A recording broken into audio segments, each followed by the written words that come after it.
Ecorama, émission spéciale présidentielle. On est à 24 heures du débat d'entre-deux tours entre les finalistes, entre Marine Le Pen et Emmanuel Macron. Eh bien, nous vous proposons ici, sur Boursorama et sur l'Opinion, le match des économistes avec un économiste de chaque camp pour débattre, comme on dit, projet contre projet. Et pour arbitrer ce duel, mon confrère de l'Opinion, Cyril Hachet. Bonjour Cyril. Bonjour David. Allez, on salue nos invités. Allez, hop, Philippe Martin, au hasard, vous, bonjour. Bonjour. Vous êtes donc le professeur d'économie à Sciences Po, conseiller économique d'Emmanuel Macron. Soyez le bienvenu. Et aussi Bernard Monod, bonjour. Bonjour. Stratégiste économique du Front National et aussi député européen. On a volontairement choisi de commencer par deux sujets qui fâchent, un pour chacun, il n'y aura pas de jaloux.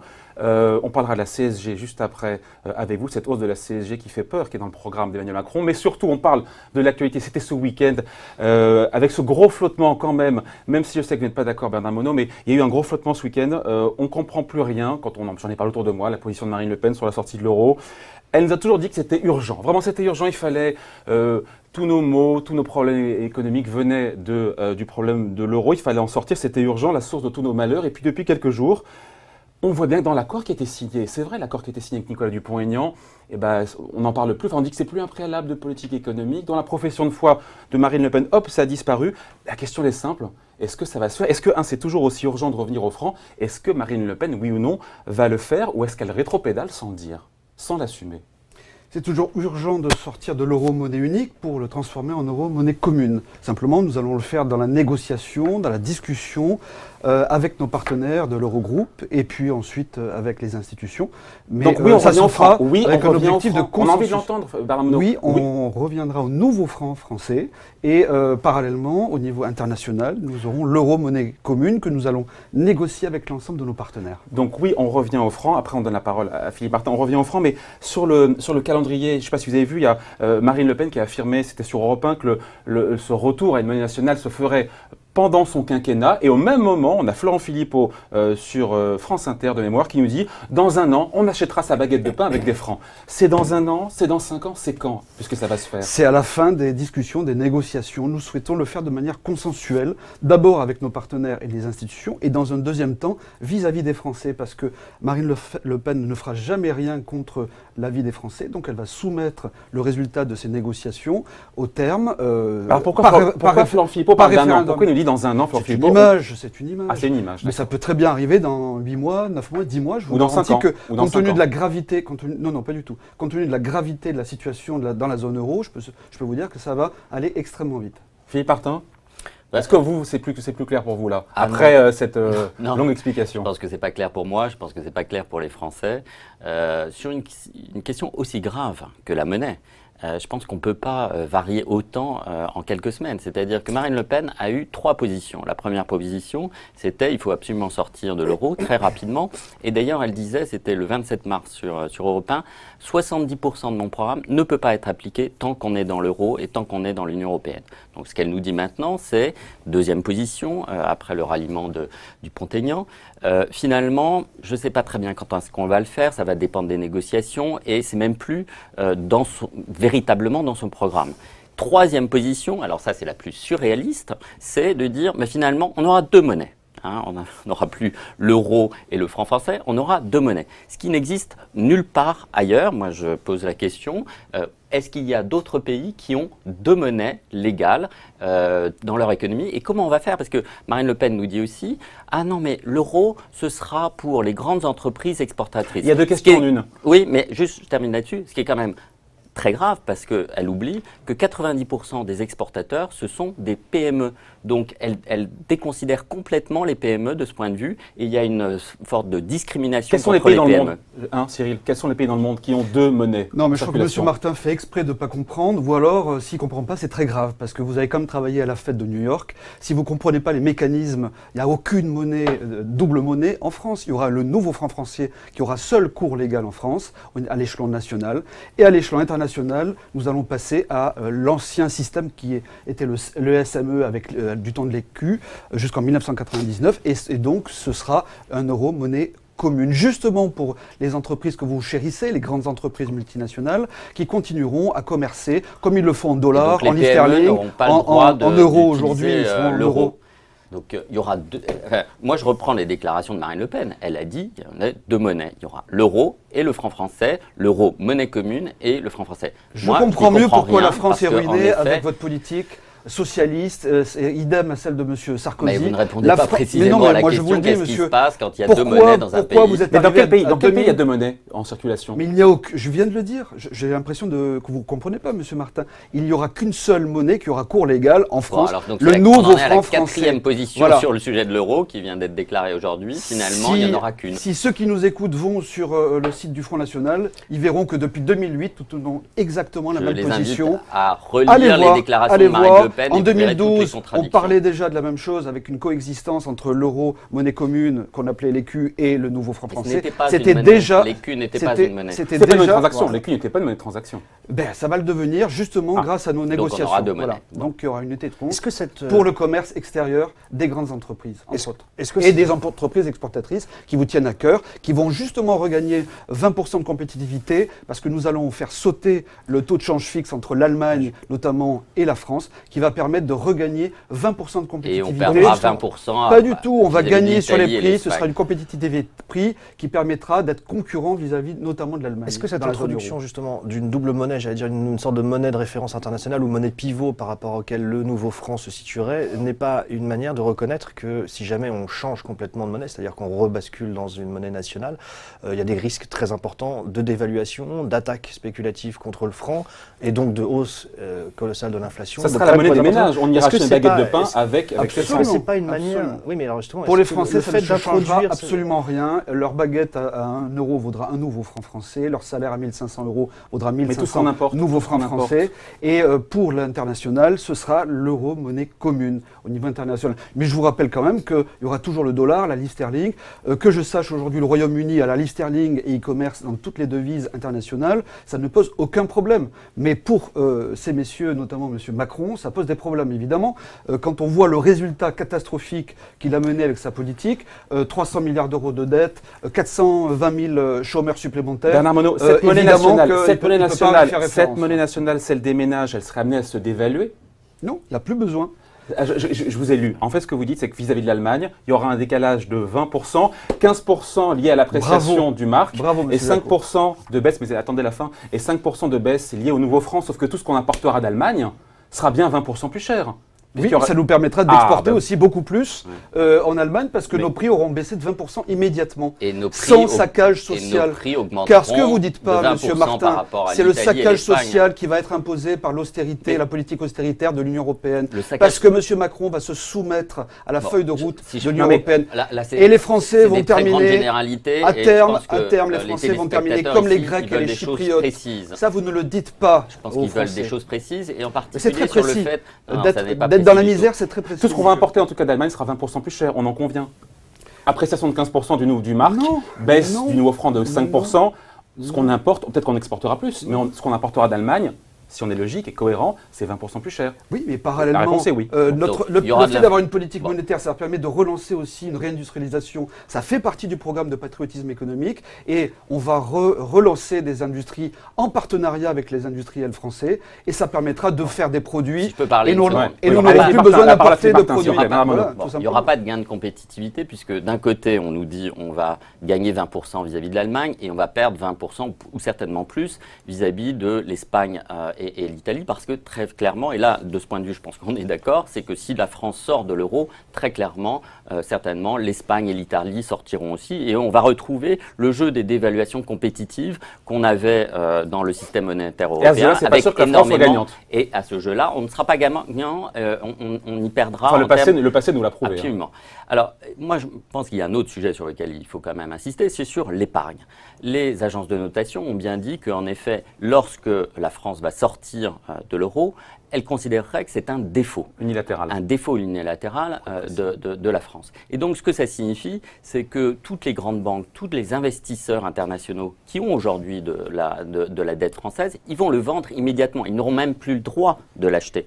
Et donc, la valeur de la dette française va s'écrouler. Et je vous rappelle qu'une très grosse partie de l'épargne des Français, l'assurance vie en euros. L'assurance vie, mais l'épargne en général, est très investie dans la dette publique française. Et donc, on va avoir un effondrement de la valeur de l'épargne des Français. Ça, c'est quelque chose qu'on ne nous dit pas. Et ce qu'on ne nous dit pas non plus, c'est qu'on sera obligé de mettre des restrictions, non seulement sur les mouvements de capitaux, parce qu'il va y avoir une panique. Évidemment, tout le monde va vouloir sortir ces euros de France. Et il y aura aussi on a vu ce qui s'est passé en Grèce en 2015, exactement. Il y aura des restrictions sur les retraits dans les banques. Et ça, M. Monod ne nous le dit pas. Si, je vais vous répondre, donc, il y aura des restrictions sur les banques. On ne pourra plus retirer pendant quelques semaines, pendant quelques mois, je n'en sais rien, plus que 50, 60 euros de son compte en banque. C'est extrêmement grave. Justement, un mot là-dessus avant de repasser. Non, mais attendez, je vais quand même répondre.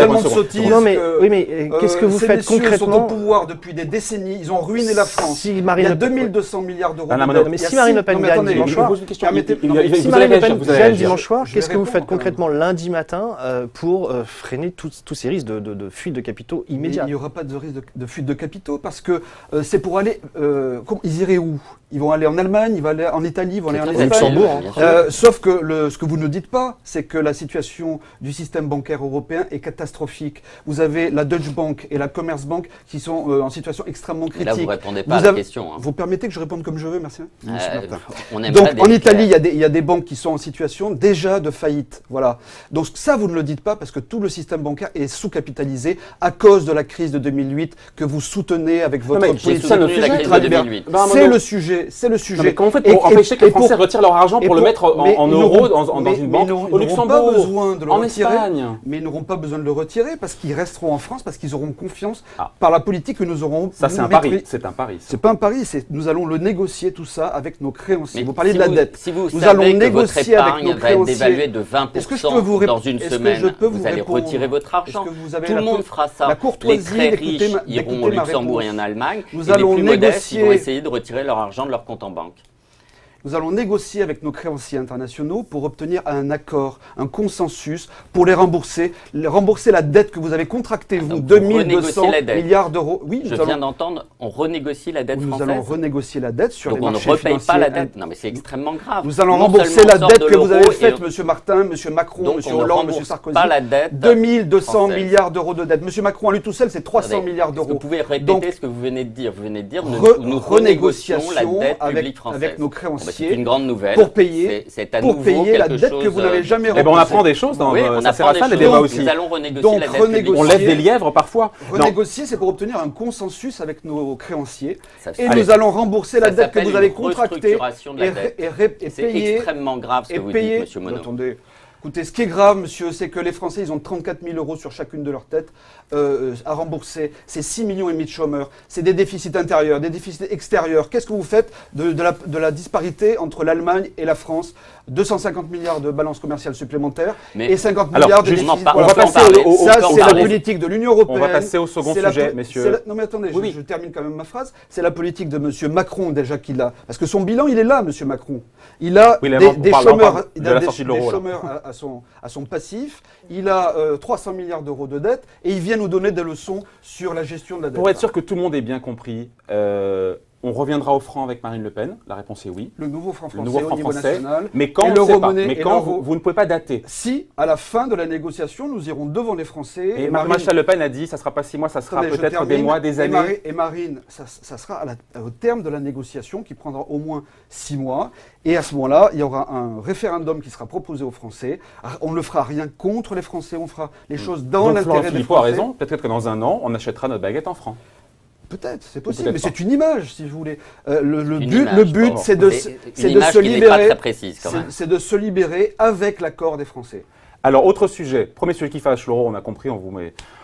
Voilà, on partira pas en week-end ensemble pour parler de ce sujet-là. Hausse de la CSG. Maintenant, on passe à vous. La hausse de la CSG. Si on a bien compris le principe, peut-être que je te laisse expliquer. Emmanuel Macron propose une hausse de 1,7 point de la CSG en contrepartie d'une baisse des cotisations sociales salariales. Alors, on a envie de vous dire, d'un côté, la hausse de la CSG va pénaliser tout le monde et n'en profiteront que les salariés. Même les salariés paieront aussi plus de ça CSG. dépend effectivement Aussi, du niveau de salaire. oui. Comment c'est qu'en net on gagne d'ailleurs avec ça?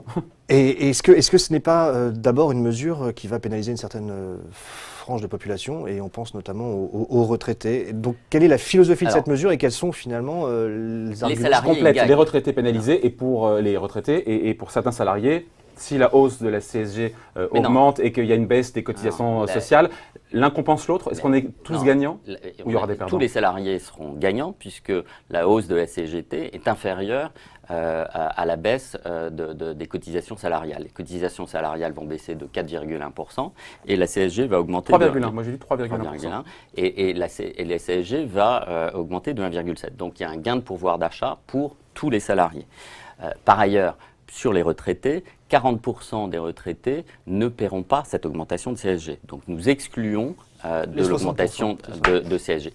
Mais les autres, ils vont avoir d'autres mesures, c'est en particulier la taxe d'habitation qui va bénéficier à tous et en particulier aux retraités. Donc de fait, nous, ce qu'on veut faire, c'est faire payer plus le travail. Donc il faut faire. Donc c'est pour ça que les salariés sont en effet les grands gagnants de cette mesure. Faire payer plus, pardon. Faire payer plus le travail. Il faut qu'on paye plus le travail. Il faut qu'il soit mieux rémunéré. Il faut mieux rémunérer le travail. Pas faire payer plus les travailleurs. Non, il faut payer plus le travail. Mieux rémunérer le donc travail. Mieux rémunérer le travail. Et donc c'est une mesure qui permet une augmentation de pouvoir d'achat en effet pour tous les salariés. Pourquoi on peut le faire? C'est parce qu'en effet la base de la taxation de la CSG, comme vous le savez, c'est le capital, c'est les salaires et c'est les retraites, c'est tous les revenus. Et c'est tout à fait cohérent avec la philosophie sur la question du chômage et de la santé, c'est-à-dire ce qu'on dit, nous, ce sont des risques universels. Et donc il est normal que ce soit tous qui payent, en effet, et pas seulement sur les salariés. On a un problème en France, c'est que les charges sur le travail, à la fois sur les entreprises, mais aussi sur les salariés, sont trop importantes. Pour les épargnants aussi, c'est un coup de bambou fiscal pour les épargnants, ou ça rentre dans le cadre du prélèvement libératoire forfaitaire? Ça rentre dans le cadre du prélèvement forfaitaire à 30%. Bernard Monod, Marine Le Pen, elle, en matière de fiscalité pour les particuliers, elle se concentre plutôt sur la baisse de l'impôt sur le revenu pour les 3 premières tranches. Donc, effectivement, l'imposition directe. Pourquoi vous ne touchez pas, vous, à la CSG? Qu'est-ce que vous pensez de cette mesure? Parce que c'est une hérésie. Parce que, en fait, M. Macron cherche à administrer la pauvreté, quoi. Donc, il crée la pauvreté et ensuite, ils administrent avec des mesurettes. Bon. Donc, 1,7% de CSG, c'est immédiatement une perte de pouvoir d'achat pour les retraités. Donc, je pense qu'ils vont être très heureux d'apprendre cette mesure-là. Sur les 80% de taxes sur l'habitation, on n'explique pas comment on va compenser pour les collectivités. Sur l'habitation. L'exonération des 80% de taxes sur l'habitation. Marine Le Pen aussi en parle, alors pas de l'exonération. Mais non, on les finance. On finance tout. Toutes les économies qui vont être pratiquées, 80-90 milliards d'euros, par rapport aux dépenses qu'on engage, elles sont financées. Voilà. C'est ça la grande différence avec M. Macron. Il y a beaucoup d'économistes qui en doutent. Ils en doutent. Sauf que est-ce que les économistes qui en doutent, est-ce qu'ils ont annoncé la crise? Il n'y a pas de cadrage budgétaire chez vous. Pourquoi il n'y a pas de cadrage budgétaire? Il y a un cadrage budgétaire. Allez voir le site et puis arrêtez de raconter ce qui n'est pas vrai. Combien d'économies? Moi, je dis, c'est ces grands experts qui nous donnent des leçons de chiffrage aujourd'hui. Est-ce qu'ils ont prévu la crise en 2008? Le Front National, en juin 2008, a annoncé, 3 mois avant que ça se produise, la crise du système. Je pense que toute personne... Alors, j'invite vos auditeurs et vos téléspectateurs à aller voir le 24 juin 2008, une conférence de presse qui a été faite par le Front National. C'est encore en ligne sur le site. Et vous verrez que nous avions annoncé la crise avant la fin de l'été. Et Lehman Brothers a chuté le 15 septembre. Voilà. La réalité... 2008, beaucoup de gens parlaient de la crise. Bien, mais on l'a dit 3 mois avant, vous voyez, à la différence de vous, monsieur. Et vous, la crise, vous en êtes responsable, monsieur, avec votre politique ultralibérale et mondialiste. Car monsieur Macron, c'est un mondialiste. Et c'est le clan de ceux qui prélèvent la richesse des nations. Il est favorable à l'ouverture et au commerce. Alors sur les baisses d'impôts, on reste sur les baisses d'impôts.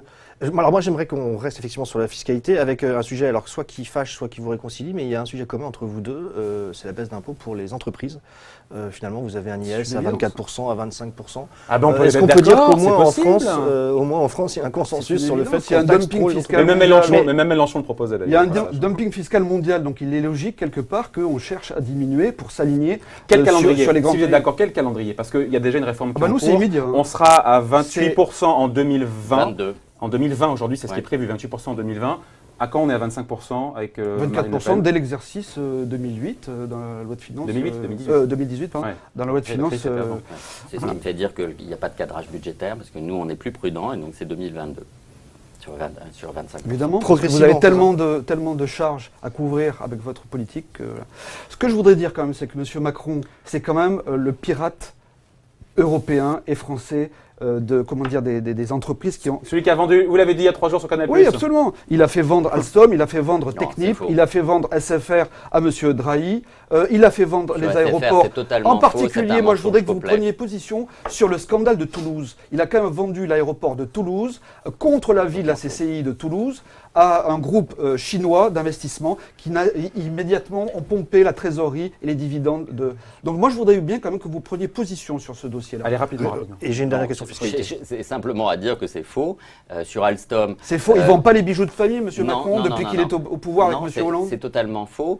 Sur Alstom, il est arrivé, le dossier avait été déjà signé par M. Montebourg. Non, c'est lui qui l'a signé, il s'en est même vanté dans un média.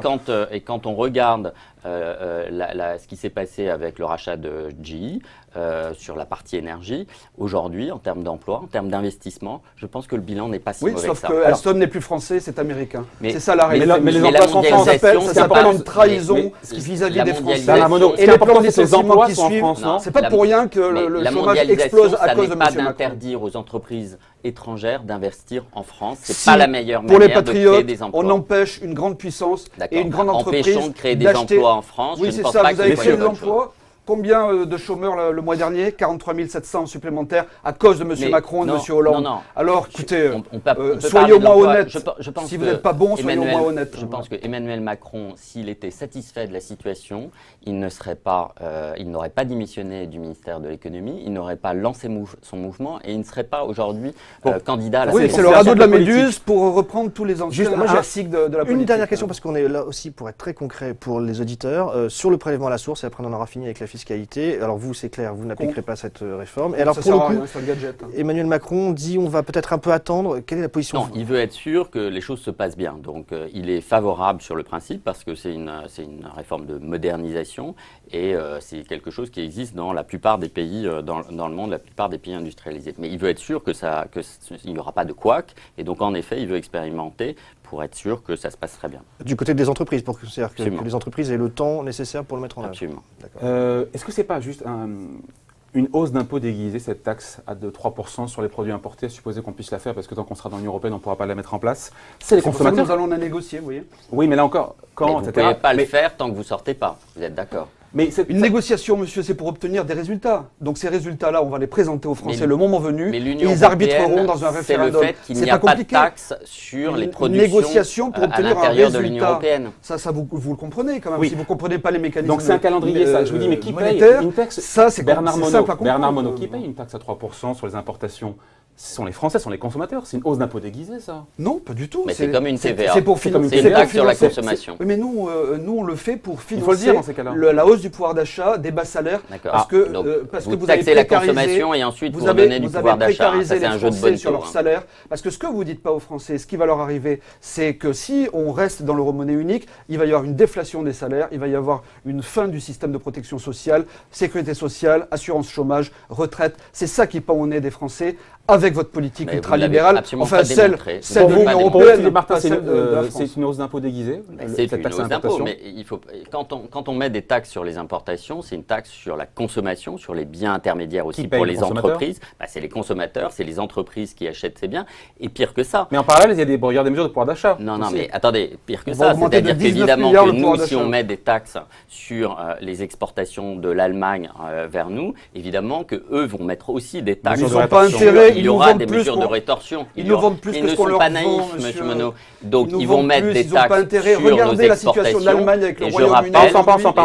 L'Allemagne vis-à-vis du Royaume-Uni aujourd'hui sont le Royaume-Uni le client de l'Allemagne. Vous pensez bien qu'ils ne vont pas tirer sur leurs clients. Bien entendu qu'ils mettront des taxes de rétorsion sur nos exportateurs. Il y a 4 millions d'emplois qui sont directement... Alors pourquoi ils ne le feraient pas si nous on le fait? Évidemment qu'il y aura une rétorsion. C'est des réformes structurelles. c'est ce que veut faire M. Macron, c'est-à-dire casser le système de protection sociale et en plus après aller faire un hold-up sur l'épargne des Français. Messieurs, la priorité des Français aujourd'hui… Non mais attendez, j'ai pas répondu sur la question de l'épargne. L'épargne, vous la menacez aujourd'hui avec le système de totalitarisme financier que vous avez mis en place avec l'union bancaire et la loi Sapin 2, qui est toujours, c'est exactement l'inverse. Allez expliquer ça aux Grecs et aux Chypriotes. C'est technique. On a fait une émission là-dessus, je vous renvoie sur Boursorama, on a traité cette histoire de l'union bancaire. C'est un hold-up légal. Il y avait déjà la protection de 100 000 euros avant. Voilà, elle existait déjà. C'est un mensonge. On manque de temps. Il n'y a pas l'argent pour payer une faillite. Voilà. Aujourd'hui, il n'y a pas l'argent, mais c'est censé monter en puissance, vous le savez.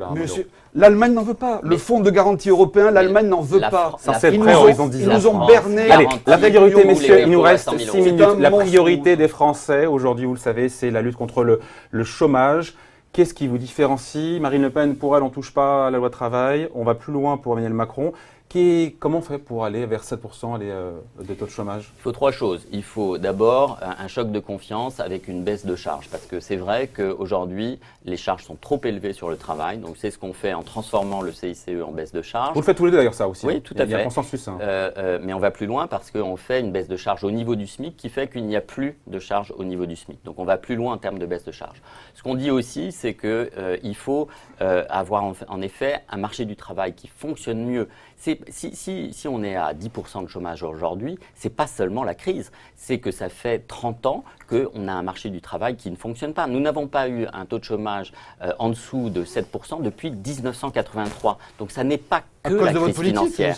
Ce n'est pas que la crise financière. Donc il y a un marché du travail qui fonctionne mal et donc il faut en effet le flexibiliser, il faut simplifier les procédures pour les entreprises, c'est beaucoup trop compliqué et il faut en effet avoir un code du travail qui soit adapté aux entreprises. Et donc nous, on croit au dialogue social au niveau de l'entreprise et au niveau de la branche pour adapter le mieux possible les conditions de travail, les heures, les salaires, l'intéressement, la formation professionnelle, etc. au niveau de l'entreprise. Parce que toutes les entreprises sont différentes et en effet, les très grosses entreprises, les petites et moyennes entreprises sont différentes d'un secteur à un autre. Bernard Monod, alors Marine Le Pen, elle abrogerait la loi El Khomri, la loi de travail, ce qui n'était quand même pas très spectaculaire. C'est une arnaque sociale. Oui, mais c'est un retour en arrière. Contre les Français, contre les salariés français. Parce que plus la préférence nationale. Flexibilité dans la bouche d'un mondialiste, ça veut dire la précarité, c'est ça? Non, c'est exactement l'inverse, c'est la fin du CDI. Le bonus-malus contre les contrats précaires. C'est la fin du CDI, c'est ça la réalité que vous ne dites pas aux Français.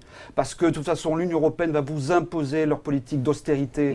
En Grèce aujourd'hui, ceux qui ont encore un travail, il y a 200 000 salariés qui sont payés en partie en coupons alimentaires et en tickets de rationnement. Ne comparez pas la Grèce et la France.